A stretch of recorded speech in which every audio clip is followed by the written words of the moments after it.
Prelims के लिए ये है कि बेसिक बुक्स पढ़ो, एनसीईआरटी पढ़ता हूँ और उसके बाद मेरी कोशिश रहती है कि ज़्यादा से ज़्यादा मैं क्वेश्चन पेपर सोल्व करूँ। सबसे बड़ी बात है कि मेंस की तैयारी प्रीलिम्स के बाद के बजाय प्रीलिम्स से पहले एक बार ख़त्म होनी चाहिए। कई बार क्वेश्चन की थीम से डाइवर्ट हो जाते हैं। हम अपने को लगता है कि अच्छा करके आए, लेकिन यूपी पूछना कुछ और चाह रहे होते हैं, चाहे टाइम की कमी हो, हम जल्दबाजी में वो चीज़ स्किप कर देते हैं। मैं मंथली मैगजीन पढ़ लेता हूँ तो उससे मेरा करंट अफेयर हैंडल हो जाता है। Hello everyone, welcome to student. तो हमारे साथ हैं डॉक्टर योगेश यादव सर, जिन्होंने 2 टाइम्स यूपीएससी का इंटरव्यू दिया, 4 टाइम मेंस लिखा, साथ में सर मेडिकल ऑफिसर हैं। तो आज हम सर की जर्नी जानते हैं कि एक इतने बड़े रेपुटेड पोस्ट पर यानी कि मेडिकल ऑफिसर के पोस्ट पर रहते हुए भी सर कैसे प्रिपरेशन को कंटिन्यू कर पा रहे हैं। तो जानते हैं सर से इस वीडियो में। तो अभी तक आपने चैनल को सब्सक्राइब नहीं किया तो चैनल को सब्सक्राइब कर लीजिए, इस वीडियो को लाइक करें एंड आपके जो भी क्वेरीज होते हैं आप हमें इंस्टाग्राम एंड फेसबुक पर मैसेज कर सकते हैं। सबसे पहले सर आप अपना नाम और एजुकेशन बैकग्राउंड बताइए। मेरा नाम डॉक्टर योगेश यादव है। मैंने एमबीबीएस किया है पीजीआईएमएस रोहतक हरियाणा से। अभी मैं as a medical officer posted हूँ हरियाणा गवर्नमेंट में। ओके, सो सर कब आपको ख्याल आया था कि आपको यूपीएससी की तैयारी करना चाहिए, फिर कब से आप यूपीएससी वगैरह की तैयारी करना स्टार्ट करी थी? मेरा सबसे पहले ख्याल आया था आफ्टर ग्रेजुएशन, तब मैंने यूपीएससी प्रिपरेशन स्टार्ट की थी। 2013 मेरी ग्रेजुएशन पूरा हुआ, उसके बाद मैंने यूपीएससी स्टार्ट किया। 2013 में मेंस दिया, उसके बाद मैंने जॉब के लिए मेडिकल ऑफिसर ज्वाइन कर लिया 2014 में। फिर मेरा बीच में 2-3 साल प्रिपरेशन थोड़ी कम रही, जॉब के साथ एडजस्ट करने में मुझे टाइम लगा। लेकिन फिर मैंने 2018 में 13 मेंस लिखा, उसके बाद 18 मेंस लिखा, 19 मेंस लिखा और 18-19 दोनों टाइम मैंने इंटरव्यू फेस किया। ओके, 20 में मेरा मेंस 2 मार्क्स से क्लियर होते होते रह गया था थोड़ा, तो मैं मेंस अभी क्लियर नहीं कर पाया। राइट, हाँ। ओके, सो जैसे कि सर आप मेडिकल ऑफिसर भी हो, तो इसके अलावा और भी एग्ज़ाम दी और मेडिकल ऑफिसर आप पोस्ट पर हो, तो किस एग्ज़ाम के थ्रू गए, कैसे गए? हाँ, मेडिकल ऑफिसर एमबीबीएस करने के बाद एग्ज़ाम होता है, इंटरव्यू हुआ था मेरा हरियाणा गवर्नमेंट का, उसके तहत मैं मेडिकल ऑफिसर के रूप में सिलेक्ट हुआ। ओके, सो सर ऐसा क्या लगता है कि आप अभी इतने अच्छे पोस्ट पर होते हुए भी आप यूपीएससी की तरफ हो और यूपीएससी की तैयारी कर रहे हो? देखो, यूपीएससी की तैयारी का मेरा जैसे ही मेरा ग्रेजुएशन पूरा हुआ मेरा मूड बना, क्योंकि मैंने फील्ड में देखा कि जब यूपीएससी के through bureaucrat as a bureaucrat में ज़्यादा अच्छे सर्व कर सकता हूँ और एक बड़े प्लेटफॉर्म पे काम कर सकता हूँ। अभी प्रेजेंटली मैं मेडिकल फील्ड में कर रहा हूँ, अपना काम अच्छे से कर रहा हूँ, लेकिन जब यूपीएससी का ऐसा प्लेटफॉर्म प्रोवाइड करवा सकता है कि मैं डिफरेंट डाइवर्स फील्ड में काम कर सकूँ और एक बड़े लेवल पे अपना कंट्रीब्यूट कर सकूँ। ओके, सो सर इतना आप बिजी शेड्यूल में कैसे स्टडी को मैनेज कर रहे हो, क्या मतलब रूटीन रखते हो नॉर्मली? हाँ, जॉब के साथ मैनेज करने में थोड़ी दिक्कत होती है क्योंकि टाइम का डेफिनेटली कमी होती है। इसी वजह से स्टार्टिंग में मुझे 3 साल में अच्छे से मैनेज भी नहीं हो पाया था, तो मेरे यूपीएससी की तैयारी मेरी हैम्पर हुई थी। आगे वीडियो शुरू करने से पहले आपके लिए इम्पोर्टेंट इन्फॉर्मेशन, आपको पता है कि यूपीएससी सीएससी प्रिपरेशन के लिए अनअकैडमी बहुत सारे कोर्सेज एंड सब्सक्रिप्शन लाते हैं जो कि डेफिनेटली आपकी प्रिपरेशन में काफ़ी हेल्पफुल होते हैं। अभी अनअकैडमी के fast track and comprehensive batches 2022 and 23 के स्टूडेंट्स के लिए जीएस बैचेस आ रहे हैं जो कि डेफिनेटली आपकी प्रिपरेशन में काफ़ी हेल्पफुल होंगे। ये batches bilingual and English medium में अवेलेबल है। साथ ही इन बैचेस के साथ आपको बुक्स भी मिलेंगी जो कि बहुत मीडियम में अवेलेबल है, हिंदी और इंग्लिश में। सो गाइस, ये जो बैचेस हैं 30 मार्च से स्टार्ट होने वाले हैं। सो गाइस, जो स्टूडेंट 2022 एंड 23 के लिए प्लान कर रहे हैं यूपीएससी सीएससी के लिए, वो डेफिनेटली इन बैचेस में एनरोल कर सकते हैं और डिस्काउंट के लिए मेरा कोड स्टूडेंटो जरूर यूज़ करें, लिंक वीडियो के डिस्क्रिप्शन में है। साथ ही मैं आपको अनअकैडमी के एक और ऑफर के बारे में बता दूँ, IAS ड्रीम ऑफर के बारे में, जिसके तहत आपको 20% का डिस्काउंट मिलेगा। नॉर्मली आप अगर मेरा कोड स्टूडेंट यूज़ करते थे तो 10% का डिस्काउंट मिलता था, लेकिन इस ऑफ़र के तहत आपको 20% का डिस्काउंट मिलेगा। अगर हम बात करें प्लस कॉम्बो सब्सक्रिप्शन की, तो उसका जो एक्चुअल प्राइस है वो 55,517 रुपये है, लेकिन अगर आप मेरा कोड स्टूडेंट यूज़ करते थे तो 10% डिस्काउंट के बाद ये 49,965 रुपये हो जाते थे। सो गाइस, इसी तरह इस ऑफ़र में आपको 3 मंथ का एडिशनल जो है सब्सक्रिप्शन मिलेगा। जैसे कि मैंने आपको बताया था IAS ड्रीम ऑफर 20 के बारे में, 10% डिस्काउंट के बाद 49,000 कुछ प्राइस हो जाता है, और जो 3 मंथ का एडिशनल जो सब्सक्रिप्शन मिलेगा वो IAS ड्रीम ऑफर 20 के तहत मिलेगा। इसी तरीके से आप चाहे 18 महीने का सब्सक्रिप्शन लें या फिर 24 महीने का, फिर 36 महीने का। सो गाइस, जो ये ऑफ़र है वो लिमिटेड टाइम के लिए है। सो जो स्टूडेंट्स अनअकैडमी के सब्सक्रिप्शन लेने का प्लान कर रहे हैं, चाहे वो कॉम्बो सब्सक्रिप्शन है या फिर आइकॉनिक, डेफिनेटली इनरोल कर सकते हैं। वीडियो के डिस्क्रिप्शन में लिंक है और मेरा कोड ज़रूर यूज़ करें डिस्काउंट के लिए स्टूडेंटों। हाँ, उसके बाद धीरे धीरे मैंने मैनेज करना स्टार्ट किया। ड्यूटी आवर्स के बाद पढ़ाई करना स्टार्ट किया। वीकेंड पे मेरी कोशिश रहती थी कि मैक्सिमम टाइम निकालूँ। जब भी मुझे छुट्टी मिलती थी तब मैं ज़्यादा से ज़्यादा समय निकालने की कोशिश करता था यूपीएससी के लिए। ओके, सो और मीडियम और ऑप्शनल क्या है आपका? मेरा मीडियम इंग्लिश मीडियम है और मेरा ऑप्शनल है एंथ्रोपोलॉजी। ओके। तो स्टार्टिंग में मेरा ऑप्शनल था तो 2013 में मेडिकल साइंस, फिर उसमें अच्छा स्कोर नहीं रहा, फिर मैंने एंथ्रोपोलॉजी लिया। वो मेरे फ्रेंड और मान लो गाइड हैं डॉक्टर सुधीर सर हैं, जो अभी डीएस डॉक्टर सुधीर क्लासेस किया हुआ उन्होंने राजेंद्र नगर में। उन्होंने मुझे गाइड किया कि भाई एंथ्रो ले लो, एंथ्रो डॉक्टर के लिए मतलब थोड़ा सा स्टार्टिंग में इंटरेस्ट ऐसे बना कि थोड़ा जो सिलेबस है वो जाना पहचाना सा था एंथ्रो का मेडिकल फील्ड से। फिर उनकी वजह से मेरा इंटरेस्ट हुआ, उसके बाद मैंने एंथ्रो लिया। ओके। सो सर, अपनी स्ट्रेटजी बताइए कि आप क्या स्ट्रेटजी फॉलो करते हो नॉर्मली जीएस वगैरह के लिए या फिर प्रीलिम्स मेंस के लिए जो भी? स्ट्रेटजी मतलब आपको तीनों स्टेज पे अलग अलग स्ट्रेटजी रखनी होती है। Prelims, mains, interview. प्रीलिम्स के लिए है कि बेसिक बुक्स पढ़ो, एनसीईआरटी पढ़ता हूँ और उसके बाद मेरी कोशिश रहती है कि ज़्यादा से ज़्यादा मैं क्वेश्चन पेपर सोल्व करता हूँ। मतलब 2 नहीं तो एटलीस्ट एक टेस्ट सीरीज किसी भी रेपुटेड कोचिंग की जो ठीक है उनकी मैं फॉलो कर लेता हूँ और अच्छे से उनकी टेस्ट प्रैक्टिस करता हूँ और प्रीवियस ईयर क्वेश्चंस करता हूँ। तो मेरा ये मानना है कि लिमिटेड पढ़ो, उसको बार बार रिवाइज करो और क्वेश्चन प्रैक्टिस मैक्सिमम होना चाहिए। प्रीवियस ईयर का पैटर्न क्या है सिलेबस के हिसाब से फिर अपने को थोड़ा स्मार्टली तैयारी प्रिपेयर करना चाहिए। ओके, सो जैसे कुछ टाइम पहले प्रीलिम्स के पहले आप क्या करना की कोशिश करते हो? मतलब प्रीलिम्स की तैयारी कैसे करते हो, कैसे अपने टाइम शेड्यूल को बनाते हो, क्या टारगेट रखते हो, कैसे कंप्लीट? प्रीलिम्स से 2 महीने पहले मुझे मेरा मानना है कि प्रीलिम्स के लिए एक्सक्लूसिव 2 मंथ्स तो देने चाहिए, क्योंकि अभी पिछले 2-4-5 साल से सीटें भी काफ़ी कम आ रही हैं और एप्लीकेंट्स भी बहुत ज़्यादा हुए हैं। और जो सीसेट हटाने से अब एक ही पेपर रह गया जीएस, तो 100 क्वेश्चन है तो उसमें हम चांस नहीं ले सकते। तो 2 मंथ्स एक्सक्लूसिवली प्रीलिम्स को देने चाहिए। उससे पहले मैं करता रहता हूँ, 7 साल करंट अफेयर चलता रहता है और मेंस का और ऑप्शनल करता हूँ, लेकिन एग्जाम से प्रीलिम्स से 2 महीने पहले उसके बाद मैं सिर्फ प्रीलिम्स का करता हूँ। और सीसेट के लिए क्या करते हैं? सीसेट के लिए मैं अलग से कुछ नहीं करता। क्वालिफाइंग है, लकीली मेरा हो जाता है हर बार। ठीक स्कोर रहता है, 100+, 120+ मेरा रहता है। तो मुझे नीड नहीं लगी, लेकिन हाँ पिछले 2 साल में देखने को मिला है कि बच्चों का सीसेट बहुत रह रहा है। तो हाँ, इस बार मैं 1-2 दिन पहले प्रीवियस ईयर के क्वेश्चन पेपर सोल्व करने का सोच रहा हूँ। और मैं तो यही कहूँगा सबसे कि भी सीसेट को लाइटली नहीं लेना चाहिए। राइट। बहुत सारे बच्चे हैं जिनका सीसेट की वजह से बहुत अच्छी तैयारी होते हुए भी प्रीलिम्स उनका रुक गया। राइट। और सर मेंस के लिए क्या करते हैं? मेंस के लिए अभी प्रीलिम्स क्लियर होने के बाद 2-4 दिन रेस्ट करने के बाद मेरा मानना है कि जल्द से जल्द तैयारी स्टार्ट कर देनी चाहिए। और सबसे बड़ी बात है कि मेंस की तैयारी प्रीलिम्स के बाद के बजाय प्रीलिम्स से पहले एक बार ख़त्म होनी चाहिए। राइट। आपको ऑप्शनल प्रीलिम्स से पहले तैयार हो जाना चाहिए और एक बार मेंस का सिलेबस हो जाना चाहिए। राइट। हम ये सोचे कि मेंस की तैयारी पूरी प्रीलिम्स के बाद होगी, पहले कुछ नहीं किया तो काफ़ी मुश्किल हो जाता है। हाँ, कुछ बच्चे कर भी लेते हैं, लेकिन मेरा ये मानना है कि मेंस की तैयारी प्रीलिम्स से पहले होनी चाहिए। अब उसमें के बाद मेरा प्रीलिम्स के बाद मेन फोकस रहता है आंसर राइटिंग पे। मेरा मानना है कि मेंस के लिए बेसिक्स पे फोकस रखना चाहिए। अभी यूपीएससी के जो क्वेश्चन पेपर आ रहे हैं वो बेसिक से एनसीईआरटी से ज़्यादा आ रहे हैं। राइट।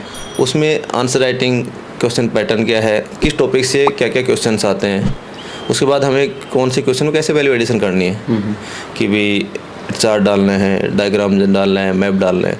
तो इसके लिए मुझे जो टॉपर्स की कॉपी है जो नेट पे अवेलेबल रहती हैं उनको किस तरीके से लिखते हैं वो मैंने देखा, उससे काफ़ी हेल्प मिली कि हाँ उनकी राइटिंग स्किल्स हम कुछ चीज़ें जो अपने को ठीक लग रही है फॉलो कर सकते हैं। राइट। और जितना ज़्यादा मैक्सिमम हो सके टेस्ट सीरीज या मेंस आंसर राइटिंग करी जानी चाहिए, जिसमें कि अपने को टाइम मैनेजमेंट किया है। मेंस में थोड़ा लेंथी पेपर आता है तो टाइम मैनेजमेंट थोड़ा मुश्किल हो जाता है। तो हम प्रैक्टिस करेंगे तो क्वेश्चन टाइम पे पूरा होगा, टाइम मैनेजमेंट ठीक रहेगा। ओके। और सर जैसे मॉक टेस्ट वगैरह होते हैं, चाहे हम प्रीलिम्स की बात करें या फिर मेंस की बात करें, तो वो कितने हेल्पफुल लगते हैं आपको आपकी प्रिपरेशन में? हाँ, मैंने बताया जैसे कि प्रीलिम्स में भी मॉक टेस्ट बिल्कुल हेल्पफुल है। मेरा मानना है कि एक टेस्ट सीरीज़ किसी भी कोचिंग की या 2 कोचिंग की प्रीलिम्स के लिए करनी चाहिए। 40 to 50 टेस्ट कर ले तो ठीक रहेगा। और प्रीवियस ईयर क्वेश्चन तो करने ऐसे ही मेंस में भी मॉक टेस्ट एक टेस्ट सीरीज़ में ज्वाइन करता हूँ। वो अच्छे से लिखो, पूरा लिखते हैं तो उसका फ़ायदा मिलता है। राइट। मतलब केवल पढ़ाई करने के बजाय पढ़ाई प्लस आंसर राइटिंग का बहुत बड़ा रोल है। मैं तो मानता हूँ मेंस में आंसर राइटिंग का ज़्यादा बड़ा रोल है पढ़ाई करने के बजाय, क्योंकि हमने प्रीलिम्स क्लियर किया है और इतना बेसिक तो पढ़ ही लेते हैं। तो कंटेंट की लास्ट में आते आते ऐसा कमी रहती नहीं कि आंसर में कंटेंट की कमी है। केवल आपके स्किल्स और आंसर राइटिंग प्रैक्टिस करेंगे, टाइम मैनेजमेंट, इन चीज़ों का ज़्यादा बड़ा रोल है। ओके। तो सर आपने 2 टाइम्स इंटरव्यू दिया, 4 बार मेंस लिखा, फिर भी सर आपका फाइनल लिस्ट में नाम नहीं आ रहा है, तो आपको क्या कमियां नज़र आएँ कि यहाँ पे मेरी कमियां रहती हैं? रिजल्ट फाइनली आ जाता होगा तो उस बार चेक करने को पता चलता है कि यहाँ पे ये कमी रह गई है, फिर जो भी। हाँ, कमियां तो रहती हैं, बाद में एनालाइज करते जब मार्क्स आते हैं। स्टार्टिंग में तो ऐसा लगता है सारे पेपर ठीक गए थे। कई बार ऐसा भी होता है कि जो पेपर आपका ठीक गया था उसमें कम मार्क्स आ रहे हैं, जिसमें लग रहा था कि इसमें कम आएंगे उसमें अच्छे मार्क्स आ जाते हैं। जैसे 2018 में मेरा ऐसे था, बहुत बिगड़ा था। हाँ जी।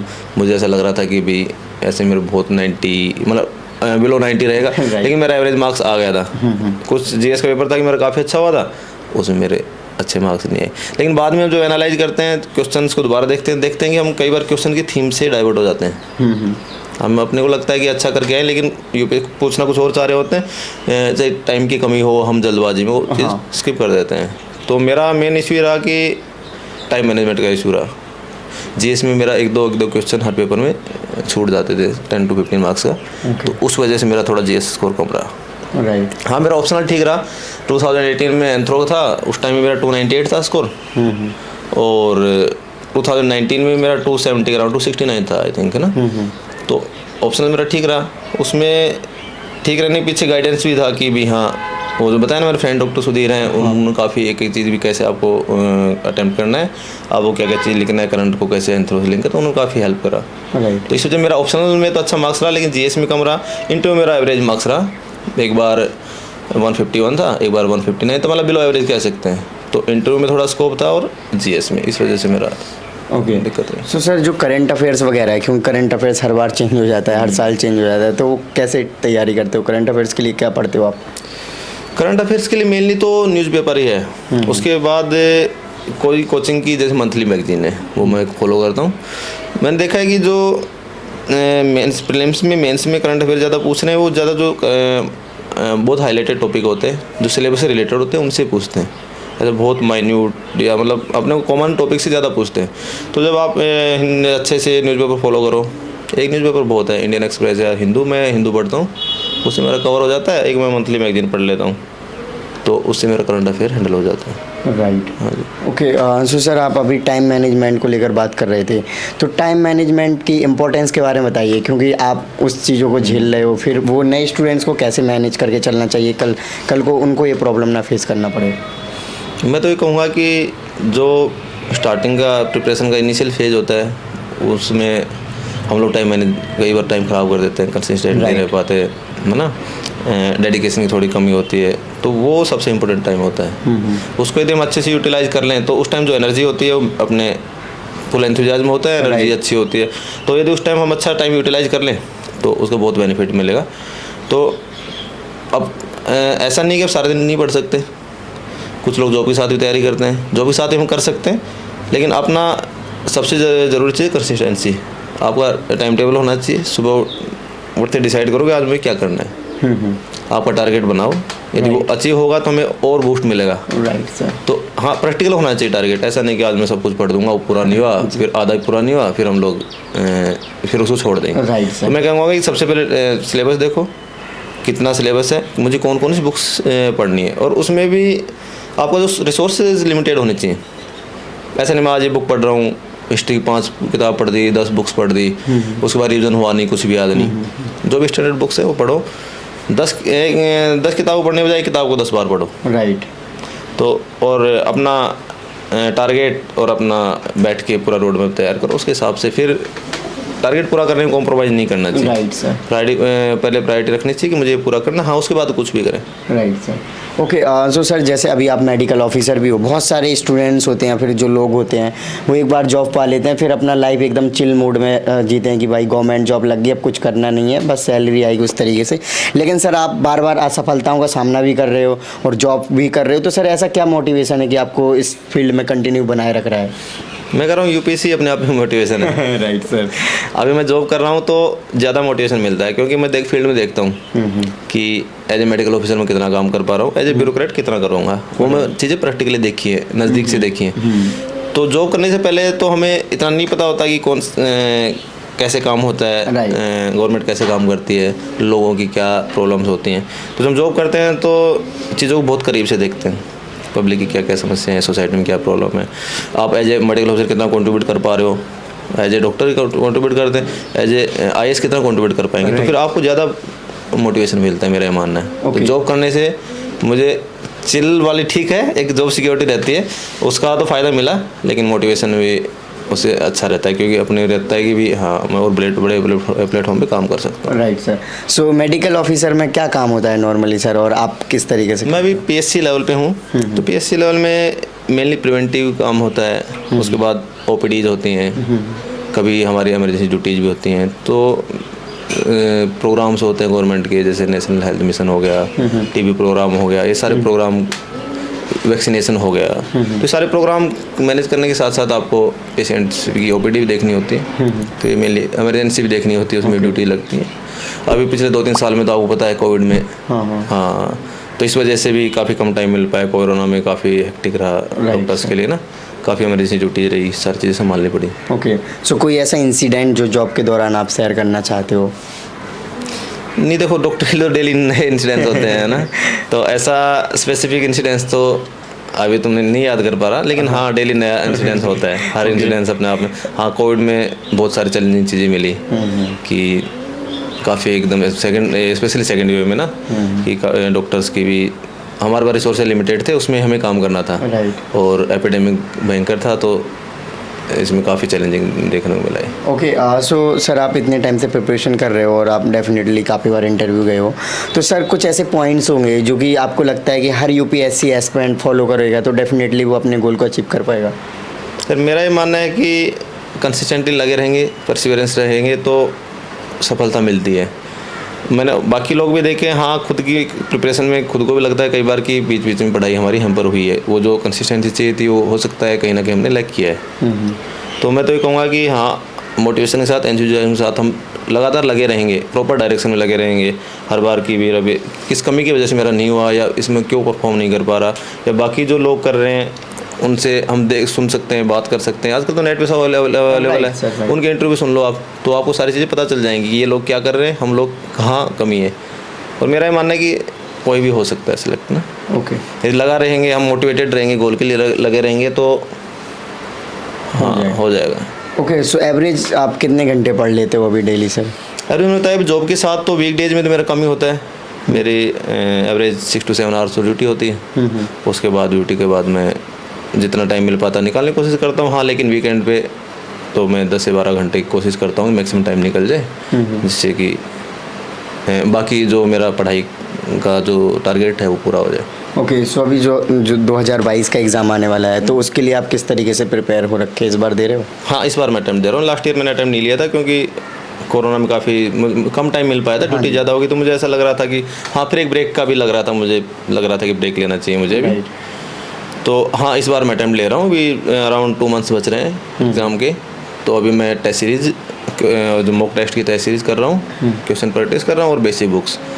मेरा मानना है कि बेसिक बुक्स और एनसीईआरटी और क्वेश्चन प्रैक्टिस सफिशिएंट रहेंगे, क्योंकि प्रीलिम्स का तो पहले भी दिया है मैंने, तो ये हाँ, प्रीलिम्स का सबसे बड़ा मैटर करता है जो 2 घंटे हैं अपने पास एग्ज़ाम टाइम में, वो हम अपना माइंडसेट क्या है, वो बहुत इंपॉर्टेंट है उसमें। क्योंकि आजकल जो प्रीलिम्स आ रहा है, डायरेक्ट क्वेश्चन कई बार नहीं आते, आपको गैस भी करने पड़ते हैं, आपको इन्फरेंस निकालना होता है, एलिमिनेट करना होता है। डायरेक्ट क्वेश्चन, हाँ बहुत सारे बेसिक क्वेश्चन ऐसे होते हैं जिसमें गैस कर, मतलब आपको चीज़ें एलिमिनेट करके, गैस करके, इंटेलिजेंस गैस करके करनी होती है। उसमें हमारा माइंडसेट बिल्कुल कूल रहेगा, हम पैनिक नहीं होंगे। कई बार ऐसा होता है कि पैनिक हो जाते हैं, ऐसा लग रहा है कि ये पढ़ा हुआ नहीं है, बाद में पता चलता है कि सभी के साथ ऐसा हुआ है। और पिछले 2-3 साल से कट ऑफ कम होती जा रही है प्रीलिम्स की भी। तो वो जो 2 घंटे हैं उसमें हम कितना अच्छा अपने आप को कूल रख पाते हैं, कितना अलर्ट रह पाते हैं, तो वो ज़्यादा इंपॉर्टेंट है।